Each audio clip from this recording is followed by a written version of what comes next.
Soy zapatista del estado de Morelos, porque proclamo el plan de Ayala y de San Luis. Si no le cumplen lo que al pueblo le ofrecieron, sobre las armas lo hemos de hacer cumplir. Muy buenas tardes, tengan todos nuestros oidores, miradores, seguidores, masticadores, bebedores y regurgitadores de la palabra que se presenta ante ustedes a través de nuestro canal de YouTube, La Comuna de la Palabra. Como cada semana hacemos, tenemos hoy un programa particularmente especial. Especial porque llegamos al séptimo año de vida, cosa que parece sencilla, 7 años. Ya no digamos como Gardel que 20 años no es nada, que febril la mirada, etcétera. Son 7 años de vida independiente en sentido económico, político, ideológico del gobierno, partidos políticos, el Estado e instituciones como la UAM.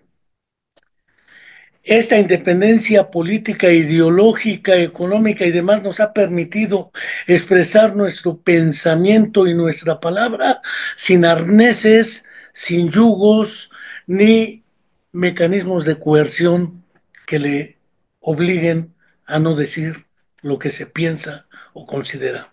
Por ende, seguimos los principios de la libertad de pensamiento, libertad de expresión y libertad de manifestación.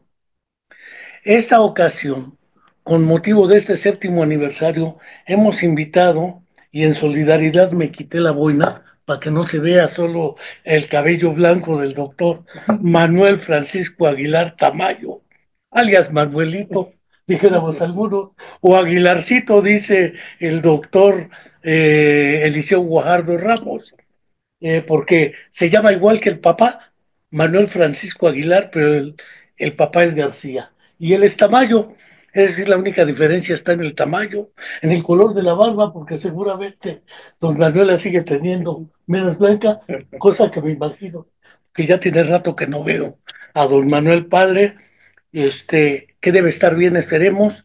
Y tenemos a nuestra querida colaboradora Carolina Iglesias Díaz. Dije Carolina, no Carolina. Es por la cara que tiene ahorita. No sé si de susto, de alegría o de emoción o todo junto. Pero esta ocasión estamos aquí para hablar a propósito del séptimo aniversario de nuestra Comuna de la Palabra. Asimismo, quiero manifestar que quizá en unos minutos, por razones de trabajo, el periodista y cronista, narrador y poeta Máximo Serdio, que anda de viaje por razones de trabajo periodístico, se conecte por este medio. Si no, aquí trataremos de exponer algunas ideas.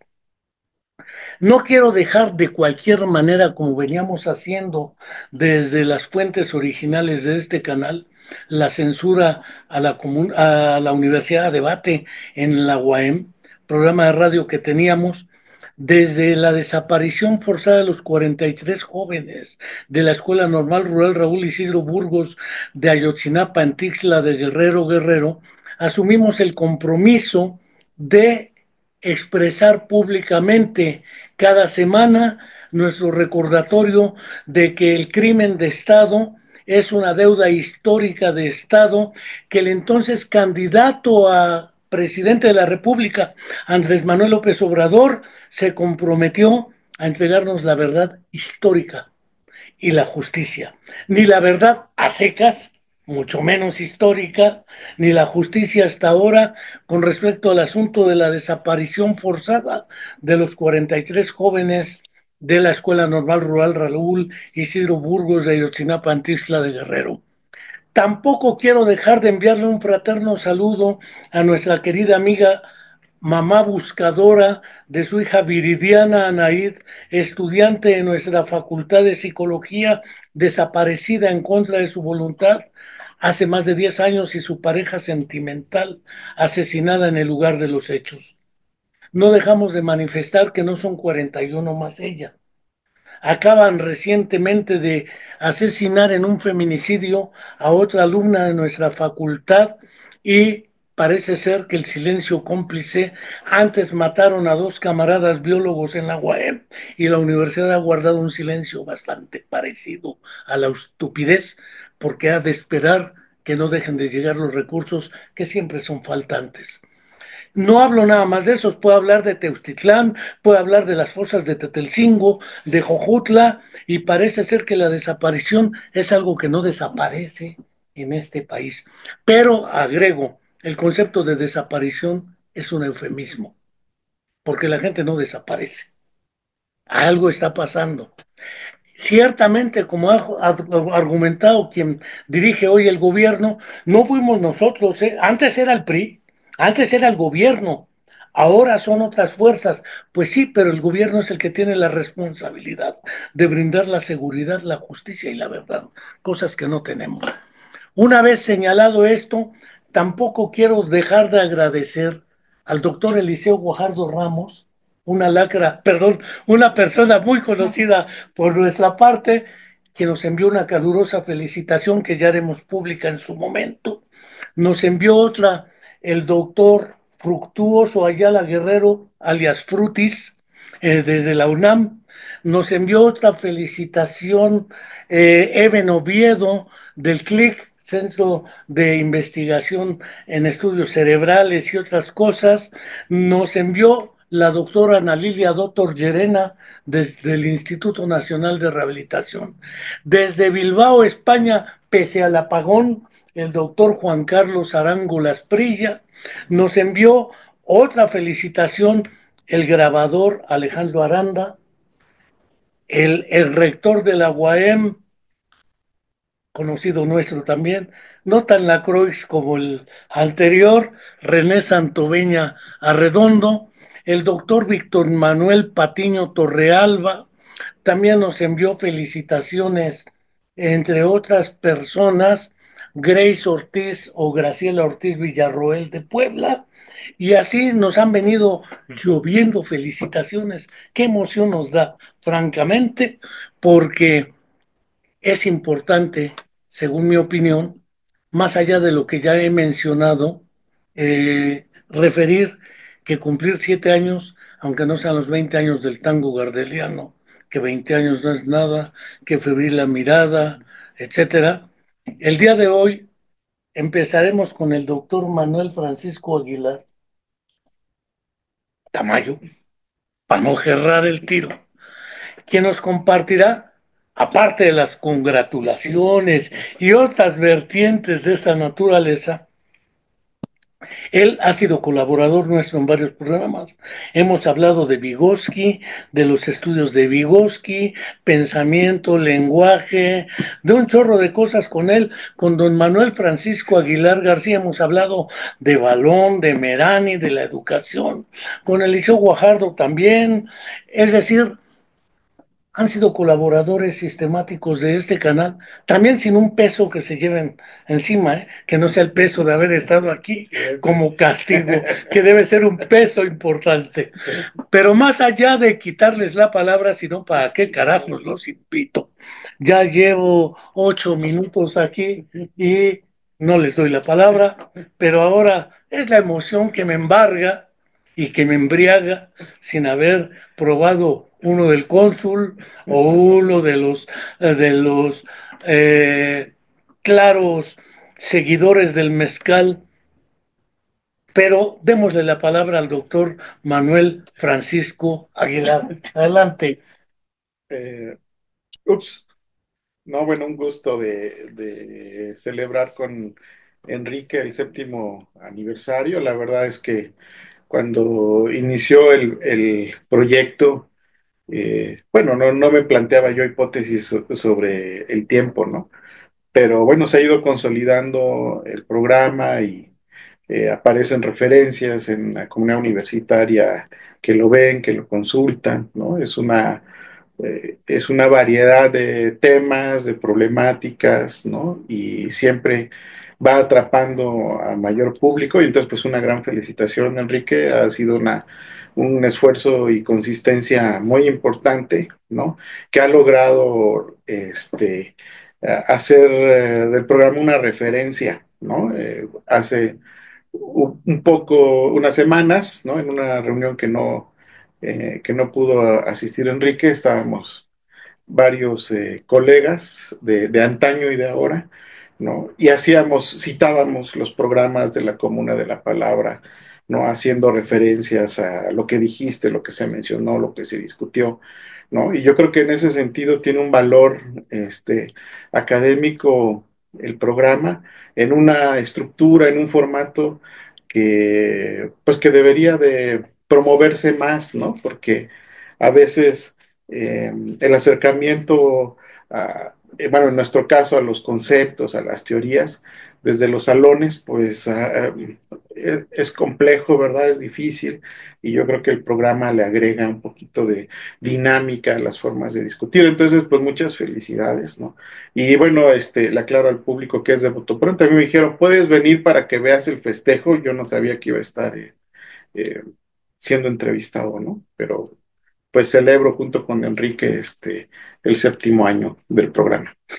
No sabías, pero no necesitas saber porque tú eres un personaje que dispone de la palabra a bote pronto. Es decir, no solo porque seas merolico o porque seas graforreico. Pues el graforreico es el que escribe como bestia. Aparte de graforreico, eres logorreico. La palabra te fluye fácilmente. Pero no solo eso, sino es vieja herencia también de la narrativa oral, que no conozco mejor personaje anecdótico que don Manuel, padre. Tú mejor de ello coincidirás conmigo a cada anécdota que tiene el personaje, pero más allá de este primer bote pronto, me gustaría, más allá de la referencia que se tuvo en esa reunión a la cual no pude ir por razones ajenas a mí, Intelectuales y académicas estabas de conferencias. te fijas, pero no tenías hipótesis alguna de tiempo, No. pero de pertinencia y de contenidos, seguramente sí. ¿Qué nos puedes decir al respecto? De qué quisieras. Hemos discutido aquí de Vygotsky contigo, hemos discutido de hasta de mapas conceptuales, de pensamiento, representación, lenguaje, cognición, valga el terminejo. Este, pareciera ser que es de psicólogos, que es de neuropsicólogos, que es de, dijera ahora Juan González y su familia académica, cognitólogos, que es un terminejo muy pomposo. Culturalmente hablando, ¿sí le ves valor a este canal, a sus programas? Hablo de cine, teatro, música, poesía, etcétera. Sí, sí, yo creo que cultivar la conversación, ¿no? Es parte de un aspecto fundamental de la de lo social, ¿no? Pero además, cultivar una conversación en un diálogo en el cual siempre hay posibilidades de explorar nuevas visiones o de incluso eh, en controversia o en coincidencia, ¿no? Yo creo que rescata este valor, ¿no? Justamente de la conversación. Y yo creo que regreso un poco, tal vez reflexionando en esta necesidad de reflexionar en los escenarios más escolares, ¿no? Es una de las cosas que más extrañamos, ¿verdad? En las aulas, ¿verdad? Cuando queremos invitar al estudiante al diálogo y no siempre lo logramos, ¿verdad? Entonces, creo que sí, creo que el estimular la conversación de diversos temas y todas conectadas, creo que la conexión más importante, ¿no? Pues es un cierto tipo de ideología social y creo que es conducida por el diálogo y la conciencia. Entonces yo creo que hay ese puente comunicante, ¿no?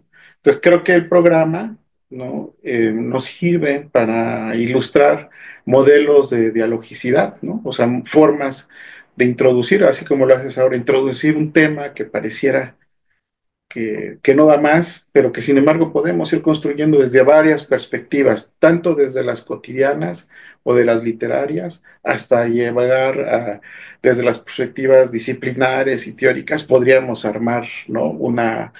Un aspecto. Justamente está por salir un libro de Neil Mercer que se llama Oracidad, bueno, Orality en inglés, no sé cómo lo voy a traducir. Oralidad, probablemente sea. Oralidad u oracidad, porque ahorita justamente hay una discusión, ¿verdad?, sobre literacidad con respecto a literacy, ¿no?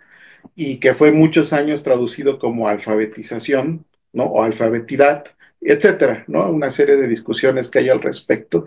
Pero bueno, a eso me refiero. Creo que el programa permite descubrir temas, descubrir tópicos y explorarlos desde distintos ámbitos. Y yo creo que eso es muy valioso porque recupera esa posibilidad de, a partir del otro y en colaboración, pues elaborar ideas y pensamientos. Ya me puse muy vigosqueano, pero bueno. Ah, antes de darle la palabra a su primera intervención a Carolina, eh, quisiera recordar que la primera reflexión a la hora de plantearnos este proyecto fue el qué nombre le ponemos Matariller. Había pensado desde la vieja historia de la, lo que en su momento se denominó la Comuna de París, ese movimiento que intentó transformar la realidad para construir desde abajo nuevas formas de convivencia, de comunicación, de trabajo y de desarrollo. Llevó efectivamente al punto en que se planteó qué nombre le ponemos. A partir de la comuna de la palabra surgió el primer elemento de este canal, la comuna. Planteábamos la cuestión del nombre y planteamos la comuna de la palabra. Porque la palabra también, no es por ver los vigosquianos, ¿verdad? Pero parece ser que la versión original del libro de pensamiento y lenguaje, en realidad no era pensamiento y lenguaje, era pensamiento y palabra según algunos, y según otros pensamiento y habla. Ahorita no me meto en Honduras del acto de habla y de la palabra, pero parece ser que en esta comuna, a través de la palabra dijeras la oracidad. Yo sigo prefiriendo la vieja usanza, oralidad, como cuando se habló del aprendizaje procedural, creo que era procedimental, o de la cognición embodied, que no hallaban cómo traducirlo, prefiero acuerpada, porque encuerpada sería otro, tendría otra connotación, pero sí acuerpada, la cognición manejada desde el propio cuerpo, a esta idea de la importancia, la pertinencia y la legitimidad de un canal como este y de 7 años, que se dice fácil. Carolina. Sí, pues hola, pues me da mucho gusto conmemorando, celebrando un año más de vida del programa. Yo soy colaboradora ahorita de la Comuna de la Palabra, pero también pues soy espectadora. Y pues me da mucho gusto porque he visto cómo ha crecido a lo largo de los años y cómo se va fortaleciendo como un espacio de diálogo, un espacio donde se cuida, como estás diciendo ahorita, la palabra y el pensamiento, y sobre todo en este momento donde las redes sociales y en plataformas como donde nosotros presentamos el programa, pues se ha frivolizado tanto, ¿no? Hay un acceso tan inmediato a la información, estamos saturados, pero nosotros, pues, en este espacio que, pues, es nada modesto porque tiene un contenido vasto, un contenido muy interesante, no busca como esta validación de la información que presentamos y del contenido, sino que se busca, bueno, más bien el presentador, ustedes lo conocen, ofrece siempre contenidos de calidad y gente siempre que viene y nos acompaña y nos comparte todo el conocimiento y se va armando siempre un diálogo, ¿no? Incluso cuando son conversatorios o cuando es un propio monólogo, siempre hay un diálogo con la audiencia que nos escucha, que nos sigue y pues en ese sentido es pues muy importante, ¿no? El canal. A mí me parece muy interesante como el formato en el que lleva Enrique de que expone un tema, pero ahora se puede hablar con estas nuevas palabras de transversalidad, donde empieza a hablar, no sé, un tema de autismo, pero lo ilustra desde el contexto histórico en el que nace, habla de la historia de los personajes, nos pone como ejemplo una historia de una ópera, después se va a la poesía española, regresa con una pintura de Guayasamín, y entonces nos envuelve en una información muy rica, muy interesante, que a mí me ha pasado a veces, empiezo a ver un programa y no conozco nada del tema, pero cuando termina igual y acabo con más dudas, pero con un interés de regresar a saber más como de todo lo que nos está exponiendo. Entonces, pues yo agradezco ahorita estar como colaboradora, he aprendido muchísimo, pero pues a mí también me gustaría más ahora sí escuchar a Enrique también, el saber qué es cómo se va, cómo ha él sentido el paso de los años. Se le da muy bien la palabra, se le da muy bien como esta interacción, se le da muy bien el diálogo, la discusión. Pero ¿cómo ha sido también esta experiencia de sostener un programa con recursos propios, aparte de que nace de una censura, y que fue censura una consecuencia de un movimiento político, porque no fue solamente una situación espontánea, ¿no? Sino que se generó en un conflicto por el que estaba el Estado y que todavía no sana. Entonces nace este espacio tan importante, yo creo, donde no solamente es de exposición, de divulgación, porque también es un medio de difusión de otro espacio que tiene Enrique, que es el Centro de Estudios y de Investigación en Neuropsicología del Desarrollo, sino que también hay denuncia, ¿no? Como él siempre empieza el programa, siempre hay una exposición de lo que está sucediendo, de cosas tan graves, donde no vemos que pueda haber una solución, y que este tipo de programas y este tipo de espacios nos fomenta la reflexión, a la denuncia, al diálogo y sobre todo a la libertad de pensamiento, a la libertad de expresión, ¿no? Aunque esté ya como a lo mejor muy hablado de ese tema, pero sin abusar de esto que se llama de la objetividad, ¿no? Porque la objetividad es, hace rato lo platicamos con Enrique, no es que necesariamente sea la verdad, ¿no? Sino que la persona que expone, pues siempre tiene, él elige el tema y elige el ángulo desde el que se habla, desde el que se analiza, y el programa y Enrique tienen una postura que es fundamental para llevar el formato en el que se ha podido desarrollar este programa. Enhorabuena y pues larga vida a la Comuna de la Palabra. Quiero recuperar dos cosas en la reflexión.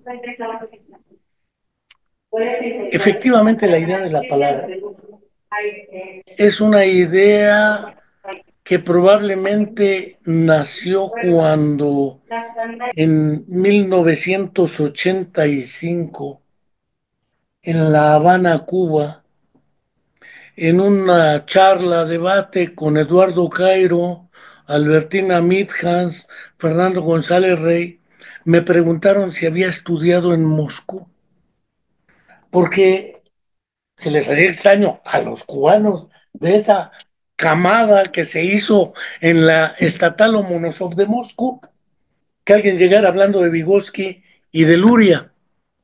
Y eso de alguna manera me llevó a plantear una primera reflexión que hubo planteado en El hombre y la cultura, Leontiev, en un trabajo viejísimo de Editorial Grijalvo, colección 70, tal vez número 36 de la colección, si mal no me falla la memoria. Bueno, Y les decía, el bueno. problema es que hemos olvidado que lo único que permite trascender físicamente al ser humano como entidad material son sus obras y la palabra. Sobre todo la palabra escrita, porque la palabra escrita nos permite trascender a la muerte y a su creador. Bueno. Pues gracias a la palabra escrita puedo hablar de Bueno. Vygotsky y de Luria. aun cuando Luria ya había fallecido en 1977, Bueno. Vygotsky había fallecido en 1950. 1, 2, 3, 1, 2, 3. Si no fuera por la palabra, es muy probable que no supiera de ellos, pues ya estaban muertos. Hoy hay un debate muy absurdo e insulso porque la presidenta de Morena y otra gente de Morena se ha dedicado a criticar los dichos de Ernesto Zedillo Ponce de León. Y los críticos de la oposición agarran y dicen, ¿cómo si todavía no nacía? Cuando estaba Zedillo, ¿cómo se atreven a hablar de eso? Y yo pienso, ¿y cómo hablan ellos de la Segunda Guerra Mundial y de Hitler si todavía no habían nacido? ¿O que la historia no sirve para nada? ¿O que la palabra escrita, guardada en documentos históricos, no sirven para nada? Son discusiones que naturalmente tienen más un carácter ideológico y mediático que reflexivo en torno al papel de la historia, y la historia aparece curiosamente con la palabra escrita. Por eso se habla de la prehistoria y de la historia, y con la palabra escrita nace esa historia. Gracias a la palabra escrita podemos sobrevivir. Indudablemente, aquí ya teníamos esa vieja discusión, no tan vieja como, bueno, más vieja que nosotros, sobre la representación y su relevancia como categoría externa y como categoría interna. Sin la representación no teníamos la posibilidad de conservar esas experiencias, esos conocimientos y sobre todo siguiendo el concepto de Vygotsky, de Pirishivanyi, esas vivencias que trascienden a la experiencia como categoría filosófica. Gracias a las nuevas tecnologías, quizás el buen personaje de Alexander Graham Bell, que venía de una familia donde la sordera era parte de su grupo y de conocidos, se le ocurrió buscar la invención de un aparatejo que le permitiera a los sordos comunicarse. Y se le ocurrió el teléfono. Tan güey, pues si el teléfono fue lo que en esa época no permitió. Si hoy conociera el impacto de los avances en los teléfonos, gracias al WhatsApp y otra serie de mecanismos como el Zoom y estas tecnologías, seguramente diría, no me equivoqué, son gente visionaria que, como aquel que hubiera escrito 1984, hace años, o Fahrenheit 451, o Cuando el destino nos alcance, todas esas viejas historias de ficción que don Manuel sí conoce muy bien, yo precisamente no, pero esa tecnología nos permitió conservar la palabra. Y ya tendremos, cuando el buen Max nos mande su grabación, la oportunidad de compartir la palabra de Max, porque esta es la comuna de la palabra que efectivamente tuvo ese primer referente. Y el segundo fue el carácter de comuna. Es decir, el primero fue la palabra como herramienta. Ojo el concepto de herramienta, porque en instrumento y símbolo en el niño Vygotsky también plantea esa cuestión de la palabra como herramienta. Pero el problema de la noción de comuna, colectivo, el papel del carácter histórico-cultural de este fenómeno. Parece ser que no es explícito, pero la idea de la comuna de la palabra tiene esos dos referentes: la noción histórico-cultural y de comunidad, y la idea de la herramienta que es la palabra como instrumento de convivencia. No sé si quieras agregar algo a este respecto, don Manuel, tú que eres el experto en estas lides. Bueno, más siguiendo la metáfora del nombre, ¿no? Porque puede referirse a la comuna de quienes usan la palabra, pero también la comuna construida de palabra, ¿no? Entonces, creo que esas dos dimensiones hablarían de esos dos planos que mencionabas, ¿no?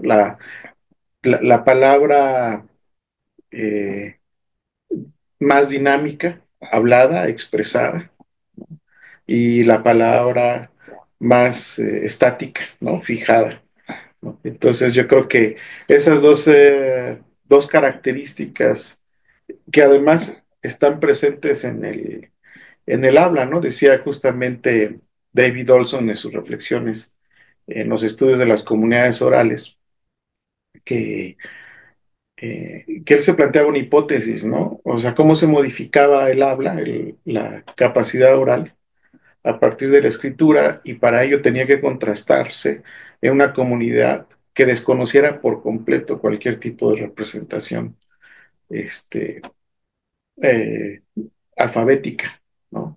Y con ello pues empieza a ver cómo el habla, el habla ejecutada dinámicamente en los diálogos, ¿no? Pues incorpora muchísimas formas, estructuras, organizaciones, referencias de lo escrito, ¿no? Así que la comuna de la palabra, siguiendo esta idea, pues yo la vería en esa, ya no en dos dimensiones, sino en tres, ¿verdad? Una más dialéctica, de que la palabra ya no existe solamente como como algo espontáneo, sino que ya en la espontaneidad trae consigo lo escrito, y que también lo escrito, pues de alguna manera, quien que escribe el autor, como diría Humberto Eco, pues está imaginando a un lector, ¿no? Entonces tenemos, yo creo que en el nombre del programa, tenemos esas tres dimensiones, ¿no? La posibilidad de una comunidad que dinámicamente se expresa y dialoga, pero que además también se construye, se representa a partir de la propia escritura de la palabra escrita, ¿no? Entonces, bueno, mira, sin querer ya tienes ahí en su origen, ¿no? Tenías ya una complejidad, una tesis sobre el lenguaje con el nombre de tu programa. Pero hay más, antes de darle la palabra a Carolina. Quisiera recordar otra cuestión cuando mencionaban la diferencia entre el acto de habla y la palabra. Porque el acto de habla requiere el vis a vis, el face to face, el cara a cara, entre los sujetos hablantes. Requiere la actitud intencional, ¿sí? La palabra escrita ya no. Quizá por ello Vygotsky prefirió pensamiento y palabra y no pensamiento y habla. El habla también, admitámoslo, no es solamente estructurada fonéticamente, como lo estamos haciendo aquí. Alguna vez discutía menos con la doctora Miroslava Cruz Aldrete, pero más con el personaje que se encarga de traducir a lengua de señas tanto a AMLO como a Claudia, ¿sí? Daniel Maya. El problema, le decía, ¿cómo se articula la lengua de señas?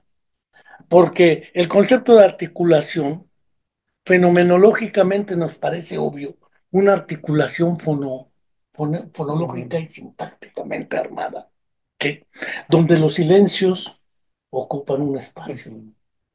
Porque entre palabra y palabra debe haber un silencio. Si no hubiera esos silencios, ¿qué relación semiótica habría? Lo que permite, no estoy seguro que el silencio no formara parte del habla. Pero el silencio es tan breve e instantáneo que le da la posibilidad a las palabras de armarse con sentido en la interacción. Ahora bien, la idea de la comuna de la palabra implicaba otra cuestión. Todos sabemos que todo lo que tiene un principio tiene un fin. No hablo del fin de la comuna de la palabra, hablo del fin de quien le dio origen a la comuna de la palabra. Algún día todos lo sabemos, porque todo tiene un principio y tiene un fin, ya no estaremos aquí. Sin embargo, hay un repositorio de más, hasta ahorita, de casi 500 programas en vídeo y otro poco menos de spot de lo que serían podcast, porque ahora la tecnología lo permite. Un repositorio sin fines de lucro que puede ser utilizado por alguien y mantiene viva la palabra. No solo como imagen y sonido en el caso audiovisual, sino únicamente como sonido en el caso auditivo. En el gesto y la palabra, André Leroy Gourhan hace un planteamiento. ¿Y qué pasaba cuando no había la palabra? Cuando no había la palabra, lo único que habría sería una relación sin práctica, es decir, contextuada y significada dentro de ese contexto. Fuera de él no había emancipación de la palabra. Cuando la palabra se emancipa, entonces podemos, ahora sí, hablar de la doble comunidad que hablas, de la comunidad que tenemos en los programas y de la comunidad que interactúa con los programas, viéndolos, escuchándolos o posteriormente revisándolos. Regresando a esta idea del gesto y la palabra, porque además nuestra palabra aquí no está separada de los gestos. Veamos tu cara de seriedad. Bueno, a ratos, ¿verdad? De precaución. De precaución y cautela. La sonrisa, no sé si de nervios o de felicidad o de ambas. Pero el gesto forma parte de la palabra, lo que son los aspectos que algunos llaman extralingüísticos. Sin embargo, fíjate, una descontextualización de la palabra ligado a lo físico y al vis a vis, justamente surge con el teléfono, ¿no? Porque es cuando la persona se enfrenta a escuchar las palabras sin la presencia física del otro, ¿no? Entonces ahí hay un proceso de descontextualización muy importante. Y nos lleva a otras anécdotas, por ejemplo, la anécdota de Mark Twain, cuando se compra la máquina de escribir, fascinado por esa tecnología, ¿no? De poder reproducir letras sin el trazo humano, o sea, sin estar vinculado físicamente con la pluma y mediante una tecla. O sea, hay una descontextualización ahí de la escritura que a él le fascina. Se compra la máquina, contrata a alguien que tiene que utilizar la máquina de escribir y empieza a enviar, expande su capacidad expresiva mediante cartas a editores, a personas, amigos, con la máquina de escribir. Y varios de ellos se las regresaban, porque decían que no iban a aceptar leer esas palabras Porque no eran estaba de él. ¿no? Porque no eran de él, ¿no? Entonces, ahí vemos, ¿no? En estos ejemplos, cómo la tecnología siempre inserta posibilidades de descontextualización, ¿no? Que va haciendo más sofisticado el lenguaje y de ahí sus variedades y sus adecuaciones, ¿verdad? ¿Por qué? Porque si bien es cierto que dependemos del gesto, como ahorita que muevo la mano, u otras medidas como el silencio, para poder comunicar junto en el vis a vis. Al quitarse ese, incluimos otras expresiones en el teléfono, es decir, tenemos una capacidad de performance, de actuar el lenguaje, que las incorporamos de manera natural, ¿no? De tal manera que cuando estamos presentes, nuestro gesto, nuestra mirada refleja o expresa. Cuando estamos por teléfono la tenemos que decir, ¿no? ¿Cómo? Oh, No, oh, ¿qué pasó? pero además te comportas como si tuvieras a la persona enfrente, porque no le dices al puerco teléfono y le niegas con la mano, le das instrucciones, te decides. Tú ves a la gente hablando con el teléfono como si tuviera alguien enfrente y tú dices, este sí fue un voz de la abuela, descocada y de Acapulco, pero, pero parece ser que el gesto forma parte de esos factores extralingüísticos también semiotizan la relación, cosa que en los procesos de descontextualización debe haber otro mecanismo. Pero más allá de esto no estaba pensado originalmente al momento de la elección del concepto de la comuna de la palabra. ¿Qué más nos quisieras decir, Carolina? Bueno, pues que esta es una clara exposición de cómo se dan los programas, ¿no? Cada 8 días donde, pues, se enriquece mucho el tema principal, tanto con el invitado como con Enrique, ¿no? Entonces, pues sí, Siempre se enriquece el programa. sí. Valga, Pues aquí, valga. valga la palabra. Sí, y pues, no sé, me siento muy contenta de estar colaborando acá y pues también, como decía al principio, me gustaría también escuchar, Enrique, esta parte de cómo ha Él, desde esta parte de cómo construir un programa en este formato, a mí también me gustaría escucharlo. Újule, lo que pasa es que una vez me preguntó Elisa Saadayan, después de ver La vida pasada en limpio, de José Peguero, documental que está en el repositorio de nuestro canal de YouTube, La Comuna de la Palabra, que si yo no hubiera tenido secuelas de polio, si mi vida habría sido mejor o peor. Y le pregunté, mira, no tengo parámetro de comparación, porque nunca di mis primeros pasos. A los 6 meses de nacido me ataca el virus de la polio y nunca caminé, ni corrí, ni jugué fútbol, ni llevé una chica de la mano a mi lado, porque pinches muletas, o agarro la muleta o agarro a la chica. Nunca iba abrazando a la chica por atrás o por cualquier lado, porque o agarro muletas o agarro chica, que la chica debe ir a tu lado, pues si va a mi lado me estorba. Entonces, de verdad, hasta esas cuestiones de la vida cotidiana cambian por la condición. Pues mutatis mutandis la idea. Le decía a Elisa Satt, es que la vida la fui tomando como venía.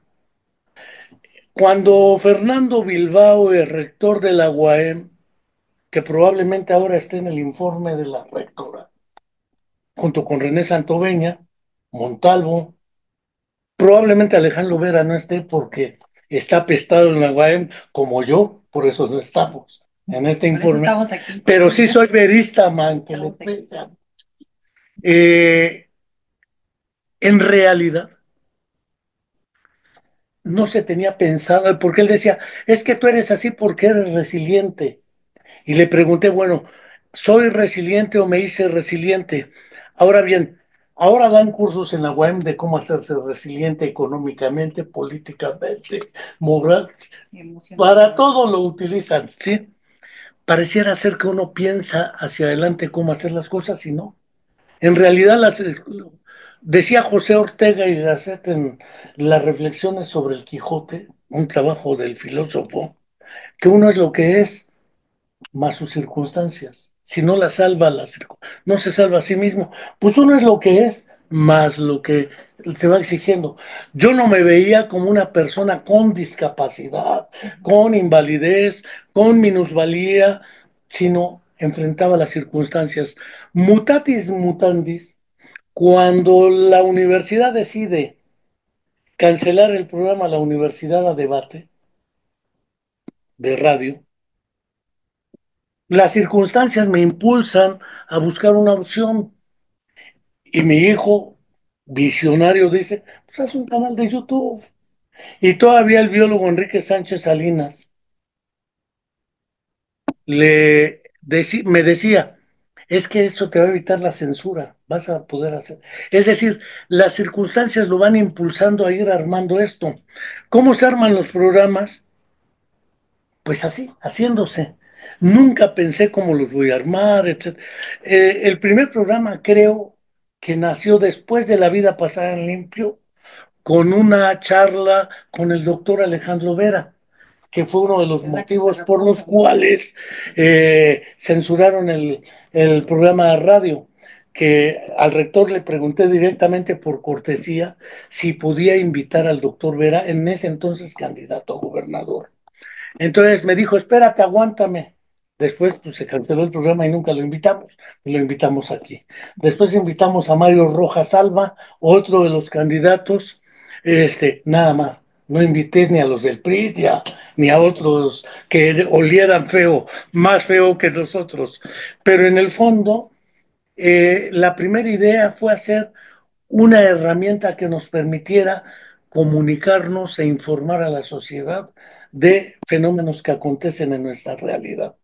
Después fuimos trabajando neuropsicología, es decir, los temas van surgiendo, si no por ocurrencia, que es un término que me parece inadmisible para este canal, sí en términos de las circunstancias que se van armando sobre los 43 de Ayotzinapa, sobre las madres buscadoras, sobre el problema de la relación del cerebro con el comportamiento.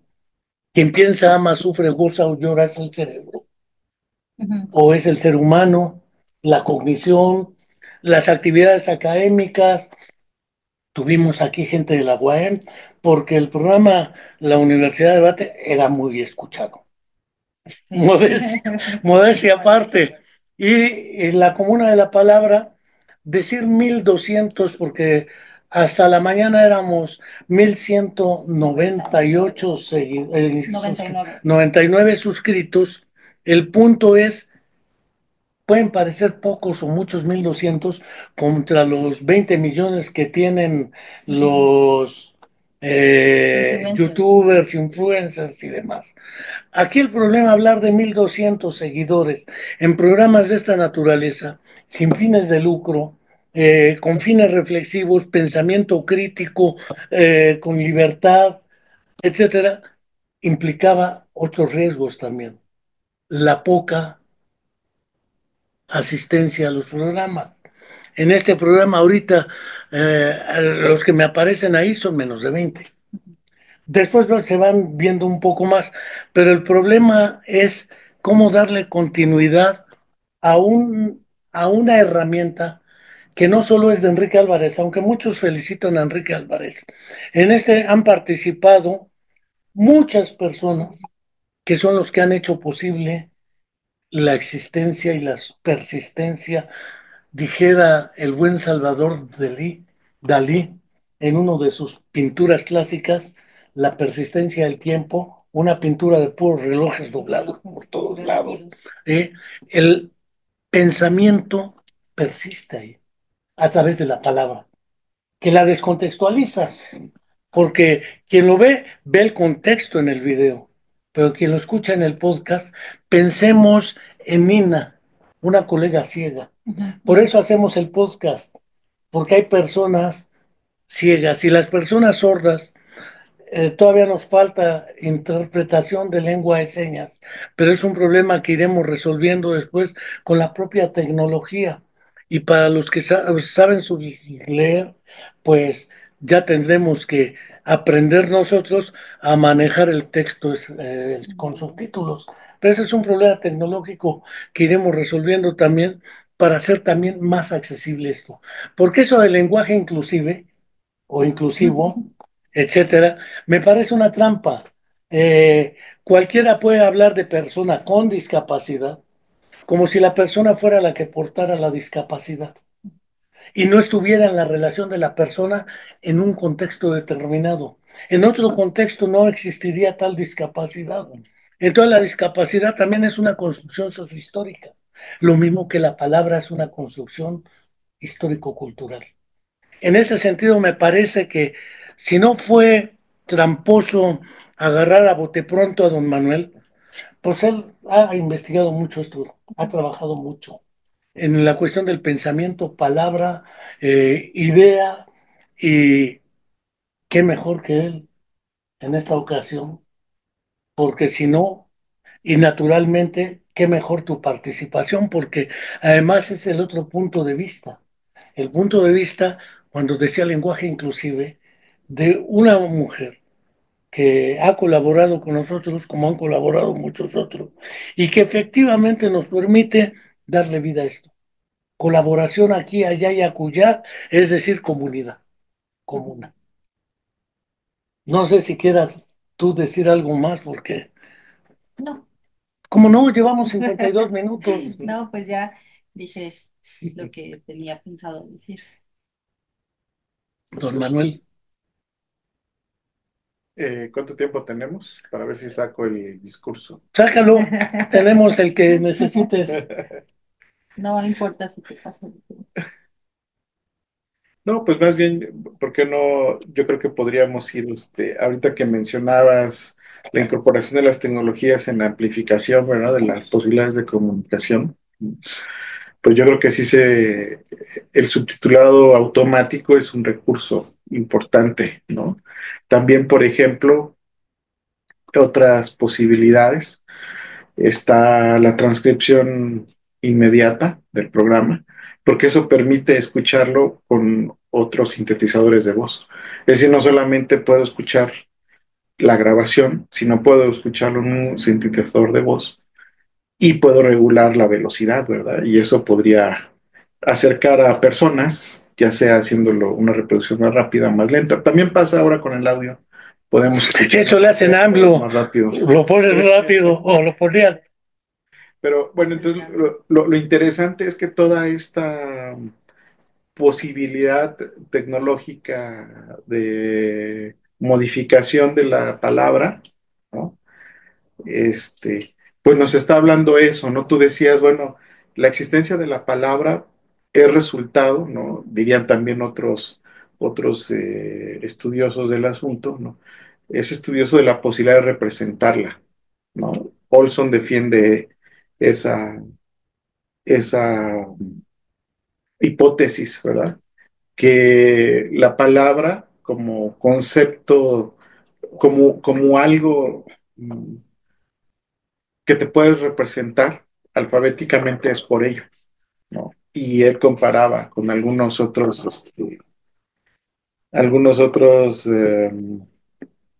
estudios, ¿no? Donde la ausencia de la escritura dificultaba el concepto de palabra como tal, ¿no? Existían otras referencias al lenguaje y a la comunicación, pero no a la palabra, ¿no? Por cierto que lo que decías de los silencios, ¿no? Y sí es importante, ¿no? Porque introduce el inicio y el final de algo que también hemos construido lo alfabético, que es la oración. Hay un estudioso, Everett, que estudia el lenguaje, hicieron estudios sobre la velocidad del lenguaje y la capacidad que tenemos para ir interpretando eso. Y uno de los casos que estudiaron fue a Margaret Thatcher, porque es la política más que bueno, no hay un estudio de López Obrador, pero por observaciones informales, más que López Obrador.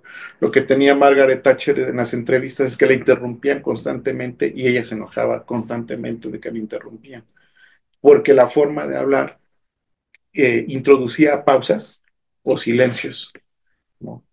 Y los entrevistadores pensaban que había terminado y le planteaban la siguiente. Entonces, eh, sí, cerrando con estas ideas, ¿no? Pues también hay estudios que han vinculado, ¿no?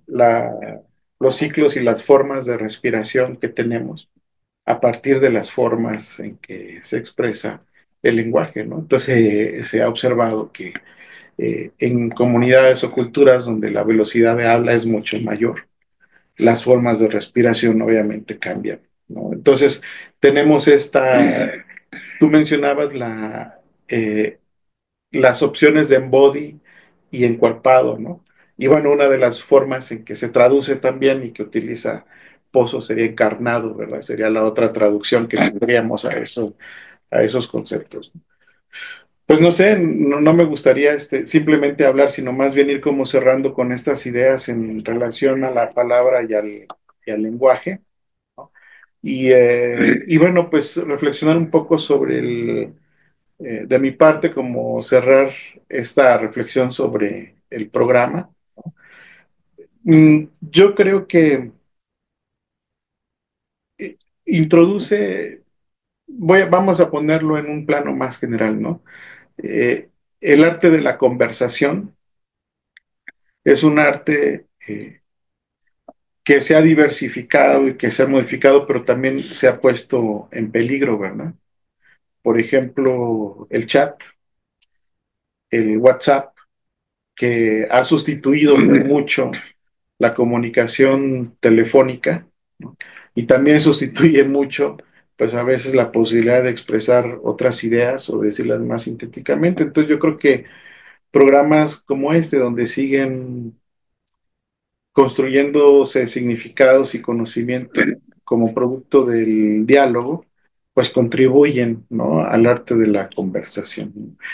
Una metáfora más al respecto, a algunas perspectivas del diseño curricular en educación, justamente de los años 80, que buscaban cambiar, ¿verdad?, estas formas centradas en el contenido hablaban como metáfora justamente que el proceso de formación en la universidad es el desarrollo muy largo y cada vez más complejo de una conversación con el conocimiento. Entonces, pues hay muchísimas posibilidades de las metáforas, ¿no? Que podemos conectar en relación al pensamiento y a la comunicación.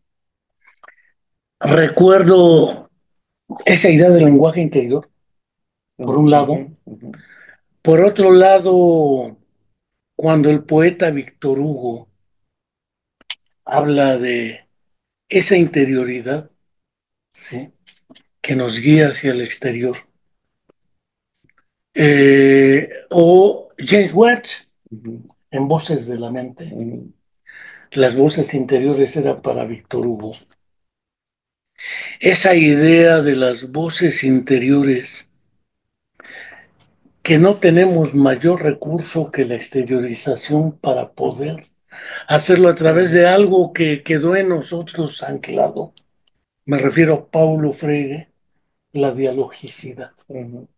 La idea dialógica, dialéctica le llamaron, siguiendo un poco las ideas socráticas, pero esa idea dialógica del tú a tú, horizontal, donde efectivamente la única posibilidad, dijeran los poetas, todo lo que el día quiso ser palabra, si no la encuentra, quedará anclada en el panteón de las intenciones o los deseos, hubiera dicho Sigmund Freud, ¿sí?